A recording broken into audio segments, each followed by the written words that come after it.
Hi, welcome to Kinship. If you are new here, it's so wonderful to have you here. And if you are returning, welcome back. My name is Jessica Amos. I'm a mindfulness teacher and coach, and I'm the founder of Stay With Yourself. Stay with yourself is the practice of being who you are, where you are, honoring yourself in each moment. To me, stay with yourself is a lifestyle, it's a mantra, it's a practice, it's a way of being, a way of living. And I believe it's something that we are all coming here to do, learning to honor ourselves and stay with ourselves in each moment. So I encourage you during today's session to just notice how you can stay with yourself, really paying attention to where all the places where you've maybe left yourself scattered, where you've left yourself abandoned, where you're still perseverating on a conversation from yesterday or 10 years ago, and pull all your energy back into your body. Just for this session, let 100% of yourself, all of you, be here right now, staying with yourself, honoring yourself here and now today.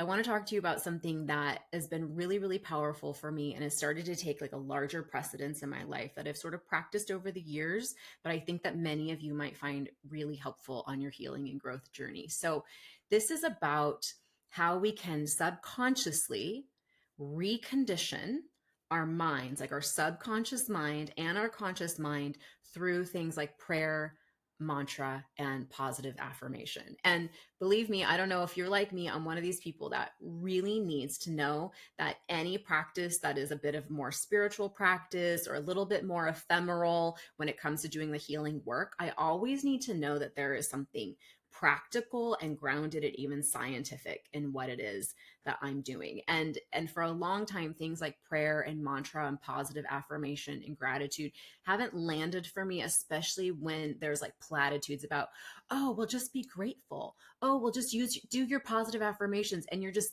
saying these things, but they're not like landing in your body and it doesn't feel like it's affecting you. So if you're like me in that regard, or you feel like you're practicing these things, prayer, mantra, gratitude, affirmations, and they're not really working for you, I think this is for you. And if that's not you, I hope you gain something from this teaching. Okay, so just a little history on me. I grew up in the church. I grew up with prayer. Prayer was a huge part of my life. We pray over our dinner. We pray in the morning. We pray at church. Just prayer was. My parents would drive through parking lots praying that God would help bring a parking spot. And in many ways, I thought it was ridiculous as a kid. I was like, "This is so silly." Like, you drive around long enough, you're gonna find a parking spot. Why are we praying to God for a parking spot? But as I've gotten older, I'm beginning to understand more of the mechanics of prayer and mantra and affirmation and gratitude. And I encourage you to find the words, the languages, the practices that work best for you. But the heart of it, the heart of these things, is that what we're saying is we surrender to something greater that knows maybe a little more than we do. I imagine that if you are here, I can't imagine that any of you are here without knowing that there's some part of you deep down that knows you are lovable, that knows that you are worthy and valuable, and that there's a part of you that has brought you to this healing work, an inner voice, an inner guidance system, something in you that really knows that you are beautiful and valuable and worthy. Otherwise, you wouldn't be here. Right? Okay, so I just want to affirm that for you. And when I think about things like prayer and mantra and gratitude and affirmation, I love the neuroscience behind these things because it took all this subconscious conditioning to get us where we are today. All these patterns, all these behaviors that we're trying to shift and change and get out of. It took lots of years of just conditioning and conditioning and conditioning subconscious mind into being this way. So what we're trying to do is consciously actually speak to the subconscious mind. So if that resonates with you, I encourage you to take that. So through prayer, through mantra, through positive affirmation, through gratitude, what we're doing is we're not trying to change everything out here. Like I said, we're not reaching for things outside of ourselves early on. Like I said, pull your energy back in. What we're doing is we're speaking to our unconscious mind. Okay, I just want you to take a moment and see how that lands for you. Your unconscious mind is the part of you that is acting and creating and behaving and doing things unconsciously. And there might be results that are happening in your life because of it that are frustrating you. And maybe you know your history, you know where you've come from, you know what you've been through, you've gone to therapy, you've talked about it, but these patterns are still coming about, likely because there's some sort of belief. There's some sort of belief or thought pattern or something happening in you unconsciously. So, through prayer, through mantra, through gratitude, through positive affirmation, we are reconditioning our subconscious mind. So that's what I want to put out to you today. What do you want to be conditioning yourself into? And it doesn't have to be that you fully feel it in your body, but imagine you're speaking to a part of yourself that has been fed all kinds of garbage, all kinds of lies, all kinds of things that aren't true, that are manifesting and coming about in your life right now that aren't serving you. And you've just been kind of pushed and swayed about. And now you're going to take hold of the driver's wheel and you're going to start feeding your conscious and subconscious mind messages that are in alignment with what you believe.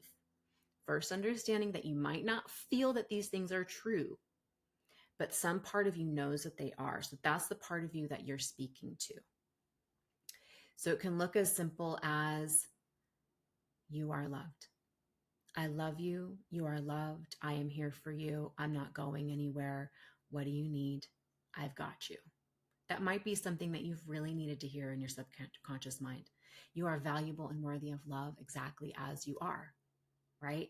And you're speaking again to that subconscious part. This is a part where inner child work might come in for you. And that's a whole nother talk and teaching in and of itself. But speak to the young parts of you that maybe didn't get to hear what you wanted to hear as a child, or what you needed, the attention, the things that you need. And now you get to step in and you get to be the conscious mom or the conscious dad that you didn't have growing up. And you get to speak to that young and hurt part of yourself, or the unconscious part of yourself that's maybe acting out. I love you. I see you. I'm here for you. What do you need? Or if you're like praying to God who lives within you, some sort of belief that there is something greater that is connected to the oneness of all that lives inside of you. You could say something like, change me into one who can fully love, forgive, and accept myself so I can carry your light without restriction.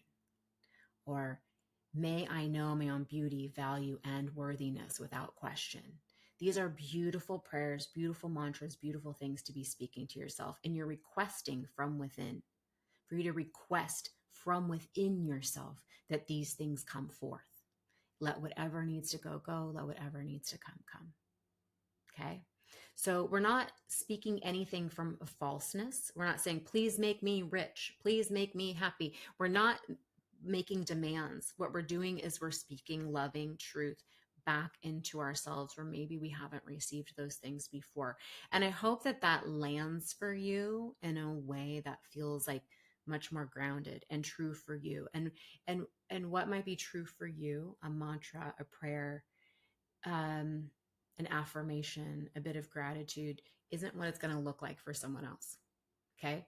So I invite you to just step into your groups today and just recognize, what are some of the messages that you've been fed in your life, and what are some new messages that you want to feed yourself. And just imagine like you're just feeding yourself some new messages. And like I talked about this in another talk recently, where your attention goes, your life flows. So we're not trying to force out the bad thoughts, the bad behaviors, all that stuff. What we're doing is we're inviting in something new. Okay.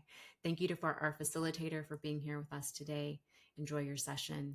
May you stay with yourself today and always.